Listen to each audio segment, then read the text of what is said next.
Okay, let me see. Yay! We have people joining us together, which is amazing. Great. Hello, everybody. We will start in a few minutes, so you still have some time to grab a water, grab a blanket, or turn on your AC. I have no idea where you are right now. And just a quick housekeeping rules. If you have any questions, send to Q&A chat. It will be really helpful for me, and I will keep an eye on all your questions. We will have a Q&A session at the end of our webinar. We will spend 1 hour together, so I hope that it will be nice time for you, and you're gonna learn a lot of cool stuff. And I think that, yeah, basically this is it from my end. And actually, I think Anisha, if you don't mind, we can start. I'm so happy to have you here. Sure, absolutely. Do you want me to go through introductions now? Yes, of course. Introduce yourself quickly because your bio is quite impressive. So I want you to show off a little bit. Oh gosh, I'll try not to show off too much. Hi everyone, my name is Anisha. I'm currently working with Crimson Education. I'm currently also a master's student at Carnegie Mellon University. I'm majoring in information systems management, so that's a little bit about technology, business, and design, how you can combine all of them to create a really cool product. So similar to what you all are trying to do with this challenge. I'm also the CEO and founder of my own STEM education company. It's called Likeable STEM. I've been running that for the past 7 years. I have a published app on the App Store that helps with food allergy management, since I personally also have food allergies. And I've done a lot of work just helping out with my local communities, trying to have people learn STEM in a really fun and interactive way, especially coding. And that's what I'm here today for. So if you give me the green light, I can go ahead and start the presentation. Of course, the greenest light from you. Perfect. Okay, so today we're going to be talking about Coding 101. So programming for user needs, what that means and why it's important to you. So the first thing I did want to talk about was what is coding for user needs, and whether you're a beginner or you're an expert, you definitely need to know this. So these are a couple of bullet points. I'm going to talk about them and go over them. The first one is user interaction and experience. So when you open a website or an app, what's your experience with the app? Is it lagging on you? Do you not like the colors? Is it hard to find things on the website? That all is incorporated into user interaction and experience. When you're coding for user needs, you have to make sure that you're keeping your user in mind. Even though something like the placement of a certain text box or a button may look perfectly fine to you and it makes complete sense to you, someone with no technology knowledge might have no idea how to find it on a screen. So that's why that is a really important step that you should know. There's also feature functionality. So this is kind of making sure that all of your features are working, they're up to speed.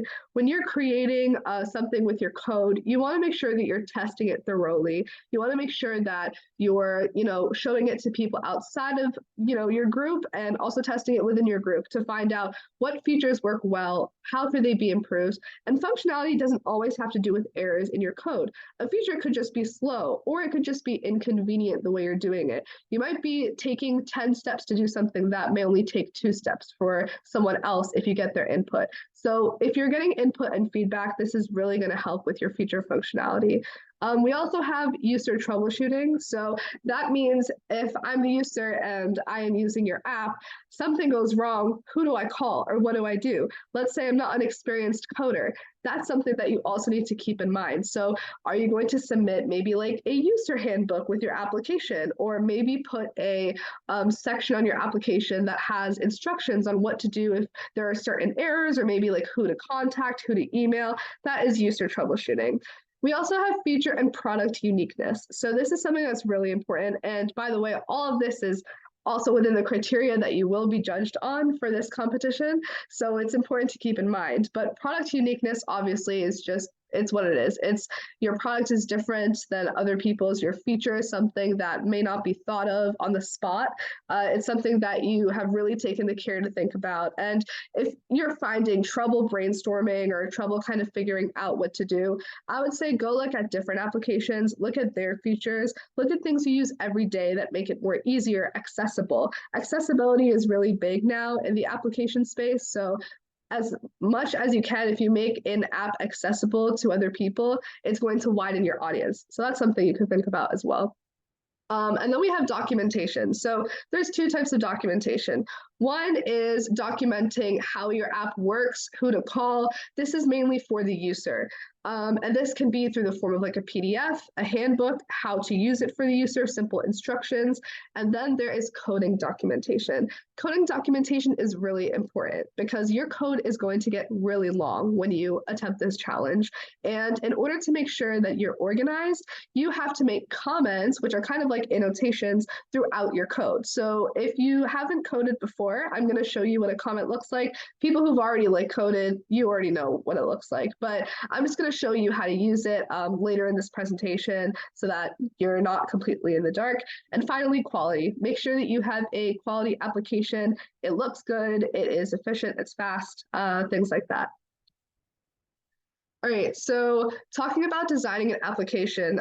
So for those of you who know this, great. For those of you who don't, this is just something I did want to talk about because a lot of your projects might look like this. So there are kind of three parts to a good application. And what I mean by an application is, like, let's say that you're designing a feature. We'll take like another app, for example. Let's say you're designing like a feature with artificial intelligence to recognize like hand movements, and that's your feature, right? It may not apply to what you're participating in right now, but let's say that's what you're going with. There's going to be three parts to that. There's going to be a front end, there's going to be a back end, and there's going to be implementation. So each of these are very different. So talking about front end first, this is going to be what the user sees. So the front end is going to be anything that appears on your website, on your app. So over here, if this was my website, anything like here, the graphics, the blue background, the text, this is all front end because this is the stuff that I see. If I had made comments on my slides and you guys can't see that, that's going to be the back end. So all of your code, all of your comments, that's going to be the back end. The user is never going to see that, but that's what the developer sees. So you're going to have to work on both the front end and the back end of an app to make it look good and also make it functional. So the back end is where you make it functional, where you implement the features, make sure it works. The front end is what the user uses, how the user interacts with your application, the buttons, the text, the colors, the design. And I'm going to be giving you a few examples of some coding languages that can suit each of these purposes so that you can decide which ones to use. And finally, implementation. So implementation is similar to maintenance. It's what happens after the application is released. Are you going to be releasing more versions? Or for example, when someone uses your application and has a problem, what happens? How is it going to be maintained? What is it going to be like after it's released? That is something that's really important. And if you do miss that, you will end up missing points. That is on the rubric. So make sure you think about how you can make sure it's maintained after you publish it or after the feature gets published to the app. So now we're going to talk about some different options for programming. So I presented you guys with three languages here. These are three languages that can be used for really like any piece of front end, back end. Python is used mainly for back end, and some of these words might jump out to you and you may have no idea what they mean. That's totally fine. I would say write them down and then research them on your own time, since this is going to be an overview, not an in-depth tutorial. So definitely do your research and see if it might be good for you. So Python is used mainly for backend. So that means like developing your feature, coding it out. It can be used with PyTorch or TensorFlow, which are kind of like two like Python libraries. They're used for artificial intelligence or machine learning. And based on like past submissions, those two might be very interesting topics to delve into if you are looking into making a feature. Anything with AI or machine learning these days can really provide more accessibility to people. And there's just a lot of ideas that you can use with that. There's also JavaScript. JavaScript is used for both front and back end, along with Java, which is separate, but that is going to be used for back end. And I'll be going over how that works as well. But JavaScript and HTML are kind of like a pair. They can be used together. And then HTML5, that's used mainly for front end, and it can be used with CSS for styling. So HTML and CSS are also a pair. Both of them are used together for styling your website, changing the colors, and I'm going to be showing you guys examples of that as well. Anisha, I have a very quick question from Louise. Yes, totally what about C or C++? So C and C++, let me go back. C and C++ will be used for backend. You can use C and C++ with like JavaScript on the front end, HTML on the front end. It's almost like mix and match. If you know something's a backend program, you can use it with the front end one. So yeah, if you're thinking of using C and C++, that would be used in the back end to develop the code for a feature, but it's not used in the front end when you're changing colors or graphics or the user interface. Does that answer the question? Yep, thanks. Perfect. Okay. Yeah, I guess you can jump in if the question is relevant to the slide. I think that makes more sense. Okay, so this is visually a lot to take in, but I'll just go over this. This is a little bit about each language, the pros and the cons for you to use it. A lot of these pros and cons are more technical. So especially the cons, you most likely are not going to run into a lot of the cons that I've listed because you're not making a super, super complicated application. But just as a precaution, I have listed them. So let's talk about each one. Python is very, very easy to learn and read. I myself just self-learned Python. Actually, I self-learned all of these. So it shows you that it's definitely easy. I'm not like a coder by heart or anything. So it was very easy for me to learn Python as a beginner. It is just very easy to write as well. It doesn't take a lot to write it. It doesn't have a lot of like syntax or dots or like, like semicolons everywhere. So it's really good in that way. There's also a lot of different libraries you can use. So there are data science libraries such as NumPy, Pandas, if you want to write that down. Those like deal with like graphs and visualizations of graphs. Artificial intelligence and machine learning, which is what I said with like PyTorch and TensorFlow. And it's also used in many frameworks that make development a lot easier. So what that means is that there's different frameworks in Python that aid in the development. One of them, and I forgot the name of it, was actually used in one of the coding Flask, that's the name. Sorry, I forgot. Should have written that down there. Flask is actually a framework that uses Python, and Flask was used in the Winners program actually last year because I kind of looked at the website and I was like, oh, they're using Flask. That's pretty cool. So that's part of Python. So that kind of goes to show that Python has a lot of options, and it's definitely winner material. So the cons are it's not really used very often for app development. It's like specifically mobile app development. So if you're trying to like develop a feature that's not really like technically complex, but more like interface complex, more front end complex, Python may not be your go-to. It's more like a very heavy back end language. The testing process is also difficult if you're integrating other applications.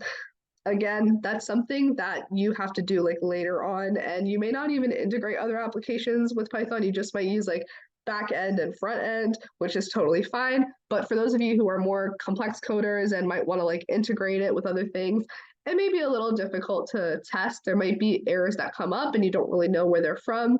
So that's the only issue. And it also consumes a lot of memory space. So make sure your code is very efficient and that it doesn't consume that much memory. JavaScript supports all modern browsers, so that's really good. It also has a very rich and complex way that interfaces can be made, and the execution time is really good. So you can like really put a lot of code into JavaScript, make your front end look absolutely beautiful and complex, and it's not going to crash on you. So that's something really good about JavaScript. It's also open source, just like Python and HTML. It can be used everywhere on the web, and it's used in frameworks such as Angular and React.js. So again, These words might jump out at you, just write them down and do your research later. The frameworks are very similar to Python. Angular and React.js just enable people who code in JavaScript to kind of like do more than they originally could and in an easier way. The cons are, if an error occurs in JavaScript, it could actually affect the entire website. So one error and your entire front end is down. This is why we're going to talk about error handling later in today's presentation, because it's very important. It also may be interpreted differently in different browsers. So if your code is across different browsers, it might be very complex to read. So develop your code to like suit one browser right now, and just keep it that way. And specify if it's an online feature that is going to be used in that specific browser. When used with HTML, it also may be less efficient than other options. HTML and JavaScript is a good combination, but HTML is also very it also provides a lot of support as a standalone language, so you don't have to combine it with JavaScript. You can actually use HTML and something else, which may be more efficient in your case. It's really just about figuring out what's the best for your feature. And then HTML supports multimedia audio, video. It's easy to understand, learn, and write. And it also has a lot of support across platforms and can be used with other programming languages. It also has many layout elements and front-end elements. I used HTML and CSS to build out an entire website, just HTML and CSS, and that's it. So I didn't combine it with anything. It's very capable of handling the front end well. It is difficult for new programmers to integrate other assets similar to Python. And it also may have unexpected changes that could cause errors in the website. HTML is constantly updating, so it may have a certain change where you have to like import something new, where you have like not the latest version of something and then it starts to crash. Just be on top of that. And it also requires modern browsers for any media. So if you're adding audio and video, don't use like Internet Explorer. Use something else that is not as outdated. I know I love my Internet Explorer, but I had to let it go. So this is a little bit about the pros and cons of each one. Now you're probably like, okay, I know all of this, but I'm still confused on like what to use for what feature, which is why this slide exists, so that it's a little more simple for you. So this is what I would personally use for different features based on these three languages. Again, this is just my opinion. If you go online and you research and you're like, no, I disagree, then go ahead and do whatever you want. But out of these three languages, this is what I'd recommend. So for Python, if you're implementing something with artificial intelligence, machine learning, such as like image recognition, text to audio, that's your feature, or maybe even like, like as I was saying before, the hand sign recognition, things like that, I would use Python for that. There's a lot of really good opportunities with Python to implement some really cool stuff like that. For JavaScript, anything with like web dev or anything that may be slightly more complex, such as date and time handling, maps, games and graphics, I would use JavaScript for that. I think it's just slightly more advanced in that department. And for HTML, anything audio and video, I would go straight to HTML. I wouldn't even think twice. It really is good with audio and video. Also for geolocation APIs, and you might hear the word APIs when you're doing your research. An API is basically, think of it as an add-on. That's like the simplest term I can give you. When you're creating an application and you want a feature, an API is going to kind of like add on that feature for you. So a geolocation API just basically means it's going to track your location. It's just an add-on to your app. Anything with websites, responsive images, and drag and drop, I would also use HTML for. So I think that might be the best, just the best way to implement these features. All right, so we're also going to talk about the components of your application that you are making. So we talked about front end, back end, all that stuff. Now we're going to talk about the different components. So the visuals and features, UI, UX, basically. UI stands for user interface. UX stands for user experience. So user interface is the colors, the text, anything that has to do with like the interface and what the user is seeing. User experience is what happens when they click on a button. Can they find this specific page on a website? Do they know how to submit a photo on the website? It's really about the features and how the user perceives them. So you're gonna have to think of both of these. This is front end and back end. The second thing is documentation. So again, if you don't have documentation in your code, you're gonna lose points. So you need to write comments in your code, and we're going to go over that shortly. And then error handling or catching exceptions.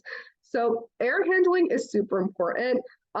When you're catching exceptions, it means that when you let's say like you take an input from the user and you ask them for their name, they end up having a number in their name.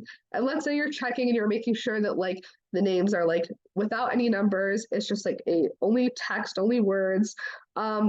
If that produces an error in your code, it could crash your whole program. You want to catch that, then print a message that says, hey, that wasn't a name. Try again, and then make the user input it again. And that is how you catch the error and you handle all of these exceptions. So I'm going to go over just a little bit of stuff related to this, like a little demo.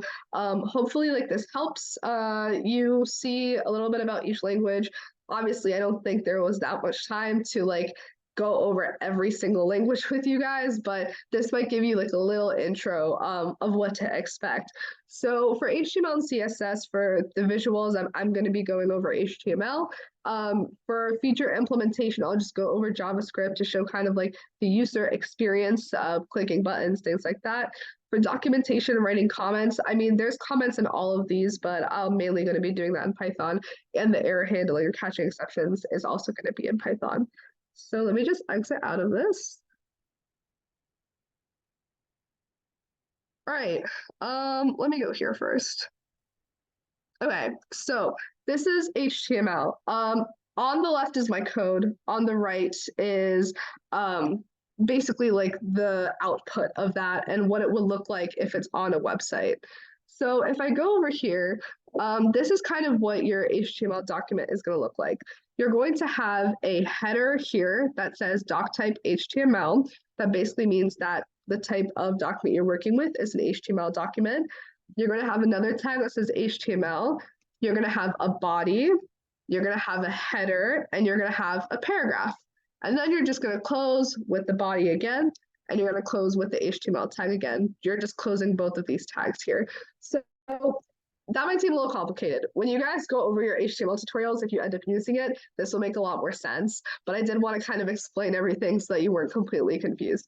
So going line by line now, I already said about the doc type and the HTML tag. Now when you go to the body, there's something called style. This is inbuilt with CSS, which is, it's kind of like your style sheet. That's what CSS is.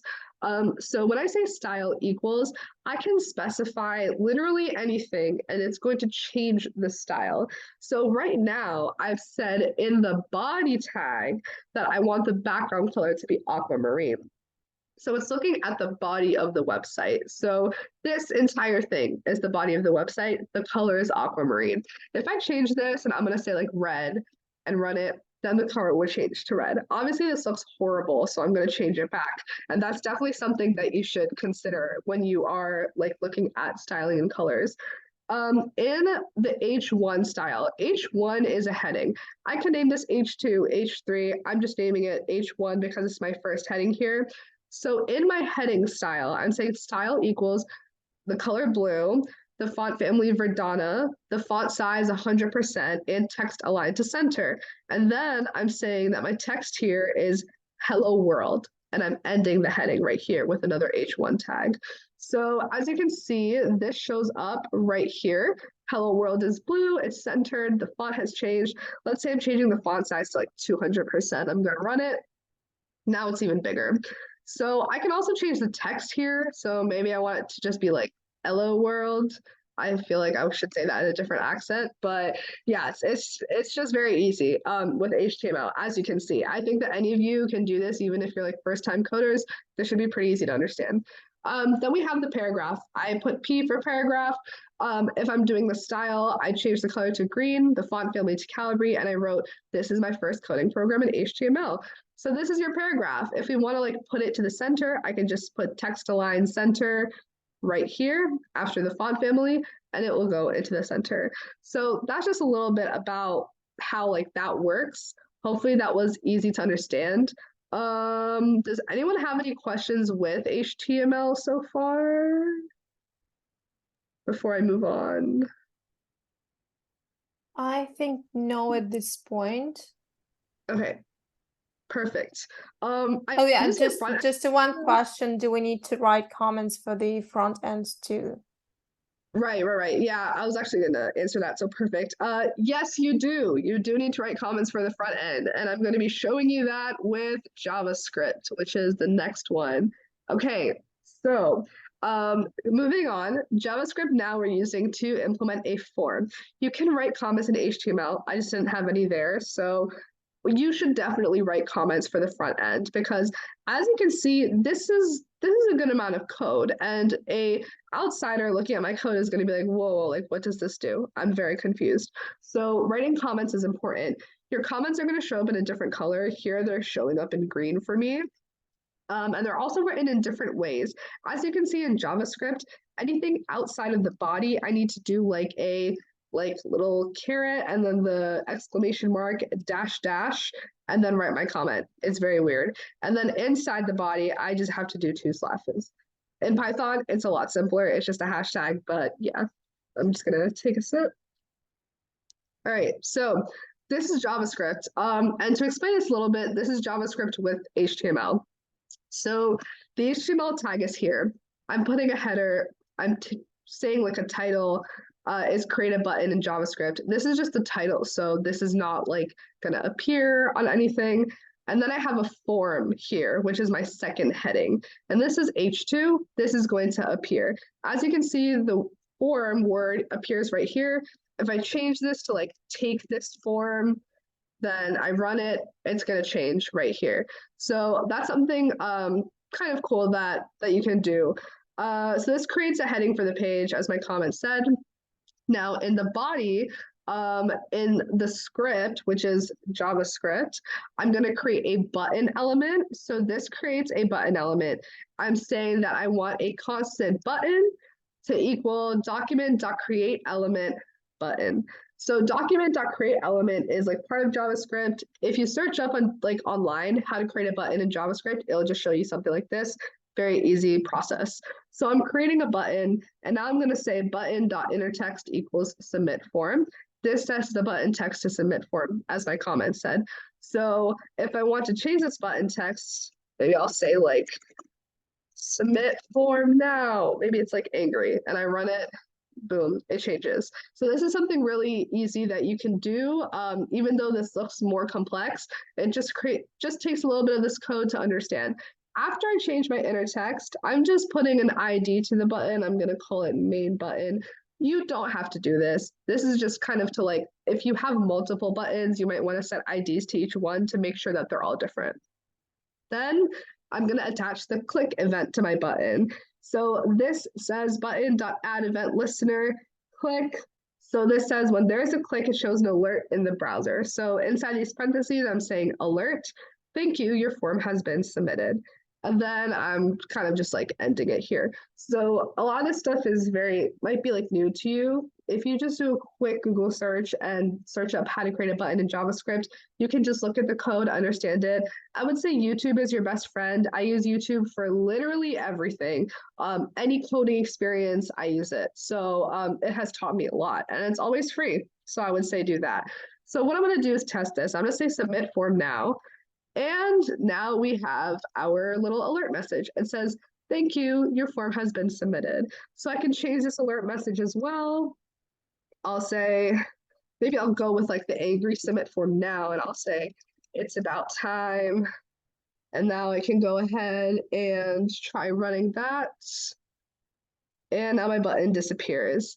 And the reason for this is because I actually have an error, and there is a little error marker here. It's pretty hard to see, but this is a very small example of like how one error can actually take away the entire button, even though it was just for the alert. So I want to show you this because this is one complication in Java that if you don't really test for this, like this one error on the output will take away your entire button because the entire thing is going to be wrong.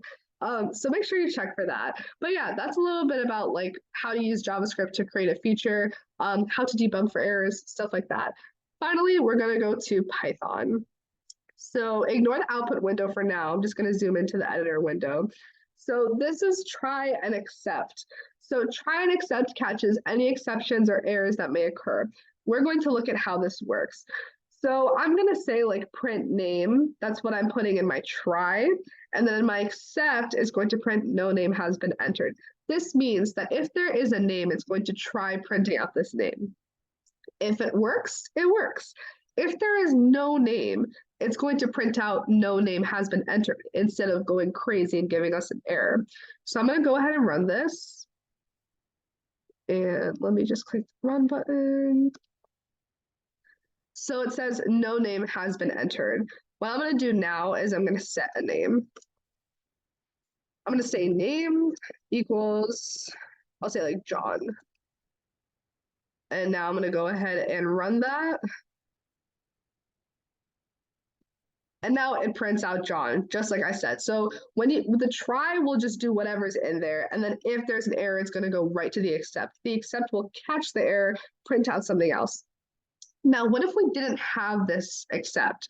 So we're going to look at what happens when we just try to print out the name without doing a try and accept. So what I'm going to do here is I'm going to delete this. So we have a name here. We can print it. It's going to print out John. I'm going to remove this name now. And let's print out the name.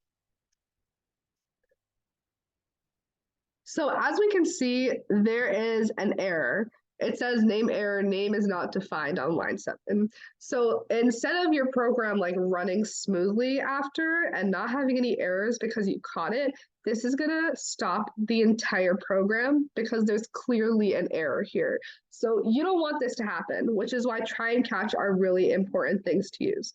Let me put this back.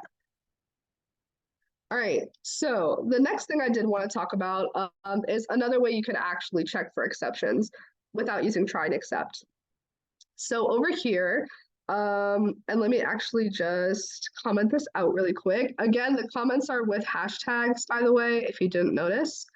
Over here, I have age equals 22, and I'm checking if the age is not an integer, it's going to raise a type error because ages have to be integers, right? You're not going to say like 5.5 for your age. You're not going to say like your full name for your age. It just needs to be a number and not a decimal.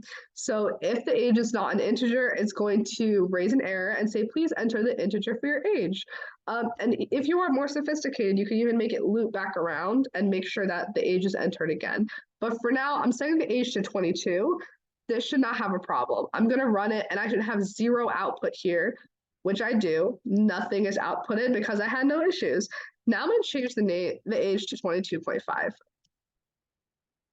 And I'm going to run this.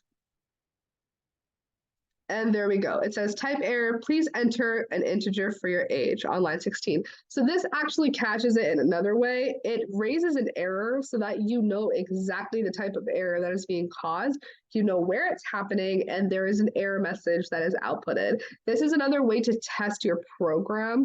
You can raise the error if something is going wrong or something isn't working. I think that it's like a really good way to do it, and it will help you a lot in your coding.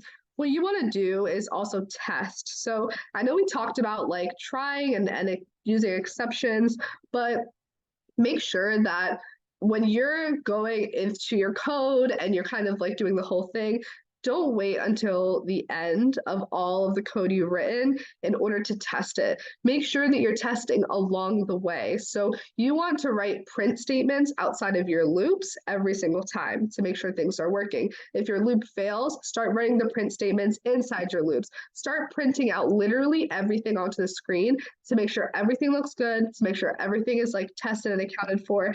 And those tests that you have are definitely going to earn you bonus points because they're going to see that you are making sure the user is taken care of by testing all these things out so that when they use your application, it's not going to be an issue for them. So that's something really, really important to consider.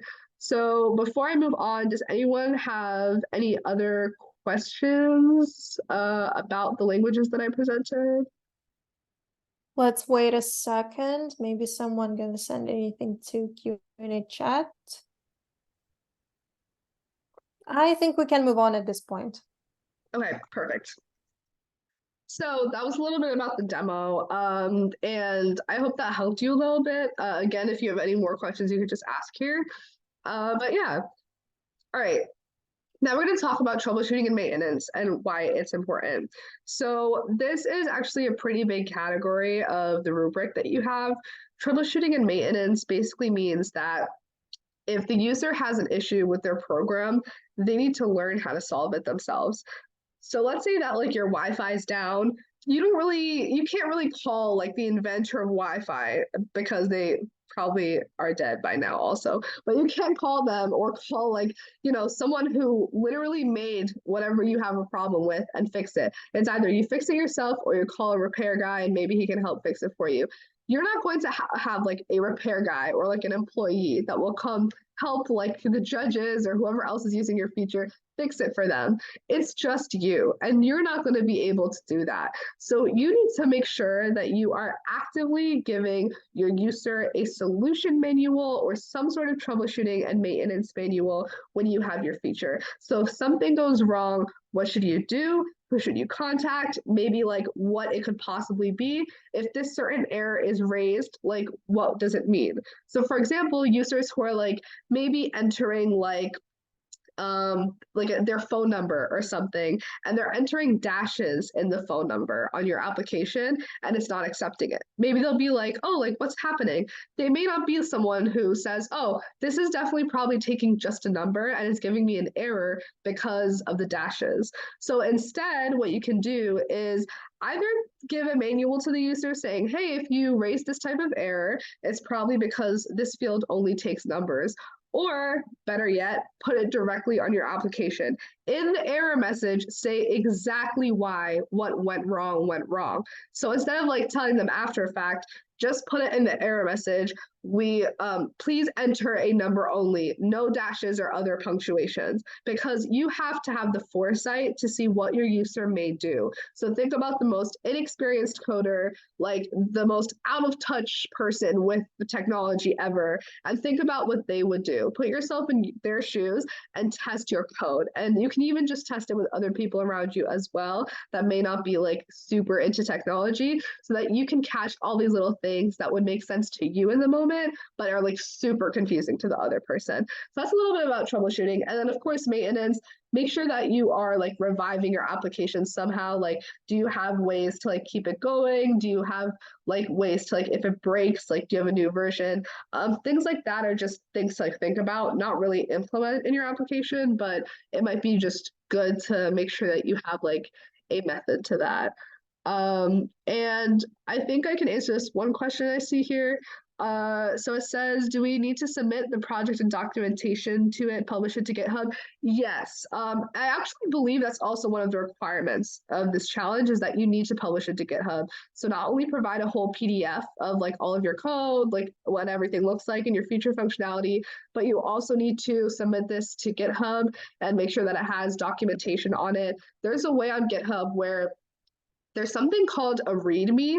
It's like literally README. A README file is basically a file that tells you like all about like whatever application is on GitHub. So your README can explain basically everything that you need to know, or the user needs to know about this application. So I would say like look into that, maybe like Google up what is a README and read a little bit about it, so that when you submit to GitHub, you can actually impress the people who are looking at this by having that documentation file front and center, so that they're able to figure out what your code is and figure out what you did. So yeah, here are some coding sources.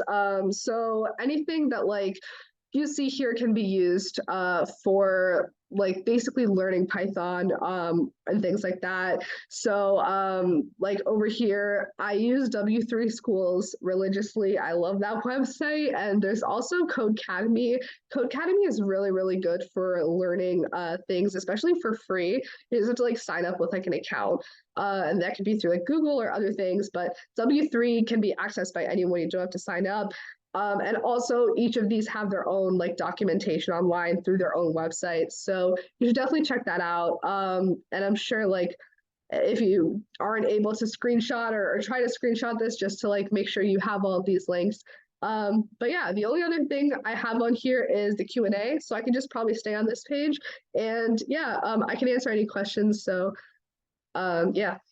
Okay, so let's start with the first question that we have in Q&A chat, and also, guys, please send your questions through. Don't hesitate. There is no such thing as stupid question. And to be honest, I understood, I think, only half of this presentation because I'm not a guru at coding. So trust me, you really understand way more than I do. So I think the first question would be regarding resources. What are the best free ones for intermediate and higher levels programming? So I would say for intermediate, I would personally go with Codecademy. I think that it's really good for intermediate learning. They have certain levels to it. It's also free. So that would kind of be like my go-to, I think. And I mean, for beginner, I would say W3 schools, even though that was not part of the question. But if any of you guys like want a beginner place to look, W3 explains things like very, very just in like a very simple way. But yeah, for anything intermediate, I'd say Codecademy. Also YouTube. Like I mean, I haven't pasted the YouTube links here. If you just go on YouTube and say like how to make like an image recognition in Python and TensorFlow, you will literally get a full tutorial on YouTube that's visual, it's interactive. You don't have to read. You can just listen to the person and type along with them. So that I would say is a really good resource. Okay, so you mentioned YouTube. I'm sure everybody knows about Google, but I cannot help but ask about ChatGPT because it's such a trendy thing right now, and everybody thinks that this is the best way to find a shortcut. What is your opinion here? Maybe a few tips or advice. So this actually does depend on the regulations, which I did not see anything related to ChatGPT. I would say check the website before, like check the competition website before you do anything with it, because in some places it can be used like as a device to like help with the code. In other cases, it's considered coding plagiarism. So if there is nothing specified on the website, they don't have any specific roles with ChatGPT, I would say the best thing to do is use it for debugging. So for example, if you have an error in your code, you can like paste the code into ChatGPT and be like, hey, can you tell me what's wrong with my code? Let's say like it's an error you can't really solve. ChatGPT might be able to say like, oh yeah, you're taking in a string instead of an integer, or you're doing this instead of that, and then give you a solution. I would not ask ChatGPT, can you write this feature for me, or can you do this for me? And then copy and paste that, because that essentially would be code plagiarism. So make sure you are very careful with that. I would only use ChatGPT for debugging unless on the website it says otherwise. So I would take a look at the website before doing anything. Okay, awesome. Thanks for this explanation. And maybe a few tips from your personal experience. I know that you're a fan of coding and you have your own app and so on. So let's say, what is the best approach when you just start to build something? Like, how to start basically, because sometimes this is the most trickiest moment because you don't have anything yet and you don't really understand what the first step should be. Yeah, I would say the visualization is probably the most important part of this. And that goes for really like anyone. If you're in the coding track, if you're in the product design track, whatever track you are in, it would be visualization. I would say that when you have ideas, write them down and draw them out. Draw out how the user would use them, like draw out how it would look. And then after that, you can start like working on it. It's very similar to animation in a way. If any of you guys have seen any animated shows or television, they write down their ideas, then they storyboard it, which basically means they draw very rough sketches of everything. And then only after that do they technically go in and animate. I feel like coding is a very similar process. And if you do it that way, it's going to be a lot easier than trying to jump into the code first. Awesome. And another question also regarding like development stage, how to estimate the time that you will spend on the task, like, in the most accurate way. Any useful tips here? Yeah, so I would say that like in development for the time, I would say scheduling is a good part of it. If you kind of make a chart and aim for specific time frames, like based on the expertise and skills of other people you're working with, or if you're working alone, you can just kind of make a chart for yourself and set deadlines for yourself so that you know like if you went over or under, what can be like the estimated deadline for the next phase. And you can make sure that you're kind of like kept on track and you have specific deadlines so that you don't like exceed the limit of time that you are required to have. Also for estimation, I would say that like estimate based on the ideation and the code development, but always give yourself buffer time, especially for code, because you're going to think that you can complete this in like a certain amount of time. It'll be fine. There's always some sort of error. There's always something that goes wrong with the code when you're writing like long and complex things. So you don't want to be at the deadline, have everything, run it, and then have an error that like you cannot solve in like a week. So you want to make sure that you always have a buffer time of maybe like, I would say like up to 2 weeks to just debug anything that needs to be debugged. And a bit more technical question. Why aren't we talking about C or C++ in this presentation, even though we quickly brought this language up? Can I use this one in my code? I know that C++ is not that popular these days, I guess. But yeah, just a bit of a explanation here would be amazing. Yeah, no, you can absolutely use it in your code. If you are confident in your skills in C and C++, I would say definitely. It's a very reliable language. It is an older language. I was specifically directed to talk about these three because they are newer and might be languages that more people may be thinking of, since especially like beginner coders and non-coders are not really starting with C and C++ these days. They're starting with Python. I started with C and C++ because that's what they taught me in school first. So because of that, and because obviously I have a lot of coding experience, like that could also be my go-to for specific things.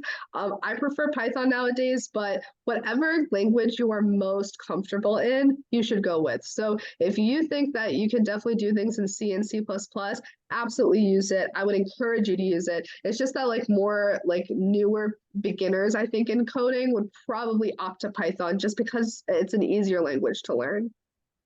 And since you mentioned that Python is an easier language to learn, can you, let's say, suggest, because we also like talk about backend and front end here, which language should be the first one to learn if you're just about to start your coding experience? Yeah, I would say always learn the back end first. The front end is a lot easier than the back end, and it also just requires less. Since this challenge is about implementing a feature, they're looking for something that looks visually appealing, but has more of like the feature itself. So that would be more of the back end technical work. HTML is just very easy to learn. It's just about the customization and what looks good, as you can see. So I would say start with the back end. Okay, and a bit of a general question. I think it's definitely relevant for everyone, despite the stream that you participate. How would you recommend finding ideas for projects to create?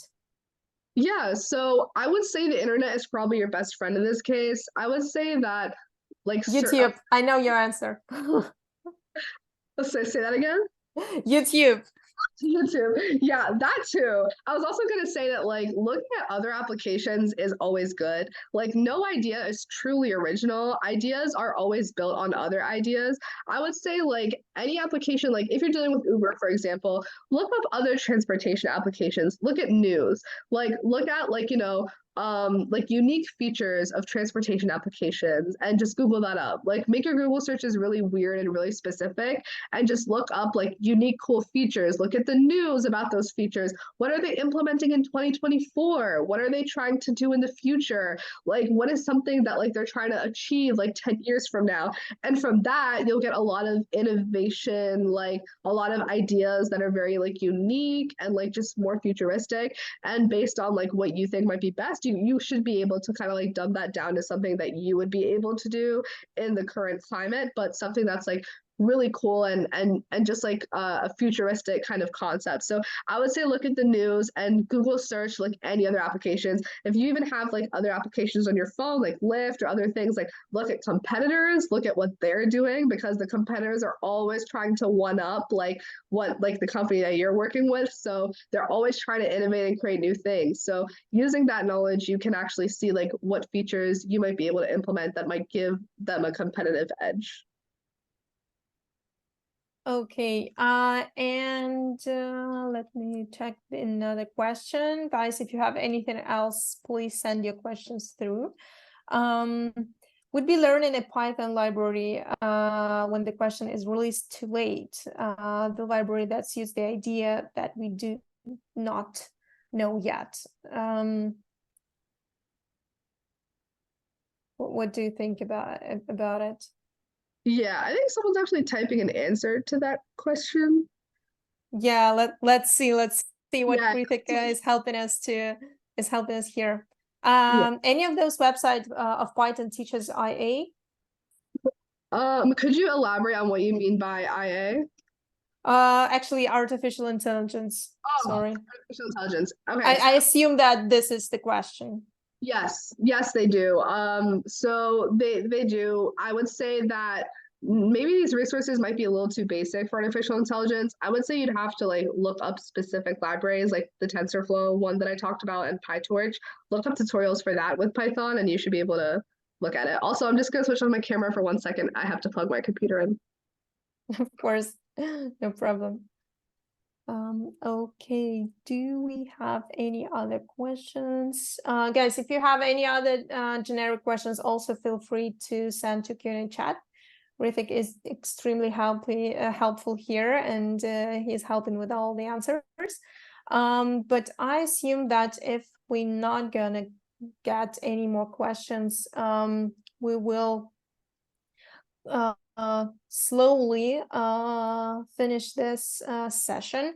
I know that someone asked, and I know that it's important for everyone. Yes, you will get a recording of this session the first thing on Monday. We also have 2 sessions tomorrow, and please check the website to see the full schedule there. If you want to join any other sessions, even though if you're focusing on coding, but you want to join UX design sessions, feel free to do that. There is no limitations from our end. So we are only happy to have everyone joining absolutely different webinars. So let's wait for another few seconds.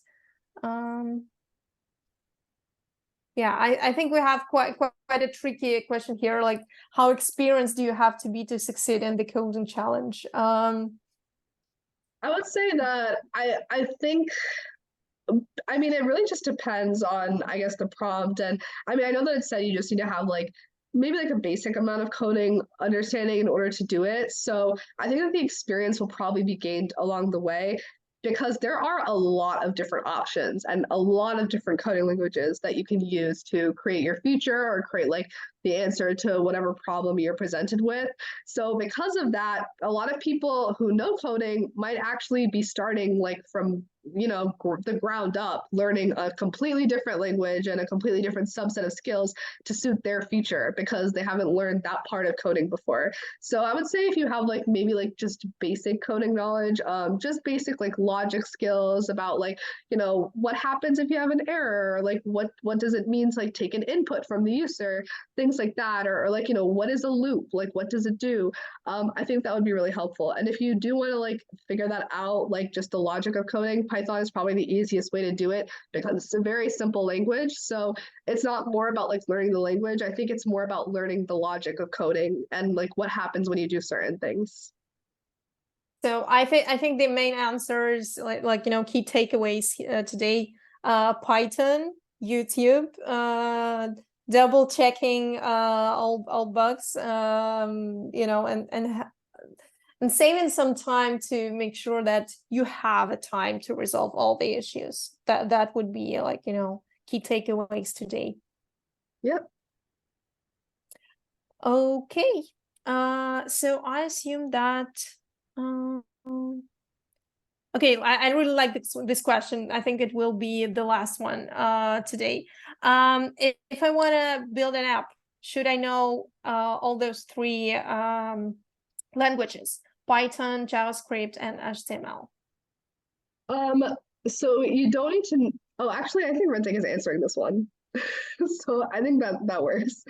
But we're here because of you, not because of Ritik. I mean, so I would say like no. I think personally, I think the answer is no.